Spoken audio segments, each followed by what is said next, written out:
करने लगे orientation in benzene. आज हम क्या करने लगे ओरिएंटेशन इन बेंजीन। तो सबसे पहले हम इसकी डेफिनेशन देख लेते हैं। यहाँ से लेके यहाँ तक के हैगी इसकी डेफिनेशन, ठीक है, जिसको हम डिस्कस करने लगे।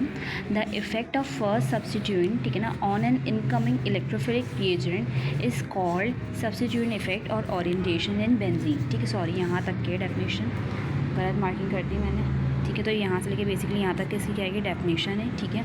उसके बाद मैंने बस आपने ये समझना है कि फर्स्ट सब्स्टिट्यूएंट, बल्कि जब आप डायग्राम से समझोगे तो फिर आपको बहुत अच्छे से समझ में आएगा, जो मैं आपको इंशाल्लाह अभी थोड़ी देर में समझाऊंगी।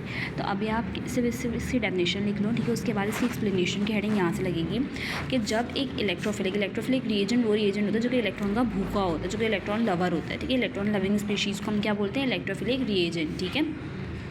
तो जब एक इलेक्ट्रोफिलिक रिएजेंट रिएक्ट करता है बेंजीन के साथ तो एक मोनो सब्स्टिट्यूटेड प्रोडक्ट बन जाता है। इतनी बात मैं आपको डायग्राम के थ्रू समझाती हूँ। देखो, सबसे पहले एक बेंजीन, और आपको पता है हम इलेक्ट्रोफाइल्स को ई से रिप्रेजेंट करते हैं। बेसिकली हम इलेक्ट्रोफाइल्स को ई पॉजिटिव से रिप्रेजेंट करते हैं, ठीक है। तो यहाँ पे आपके पास E1 है। आपने बेंजीन को जब क्या नाम रिएक्ट करवाया किसके साथ, इलेक्ट्रोफाइल के साथ, तो एज अ रिजल्ट क्या मोनो सब्स्टिट्यूटेड बेंजीन बन गया, यानी कि इसकी एक हाइड्रोजन रिप्लेस करके इलेक्ट्रोफाइल उस जगह पे आ गया। तो ये मोनो सब्स्टिट्यूटेड प्रोडक्ट बन गया।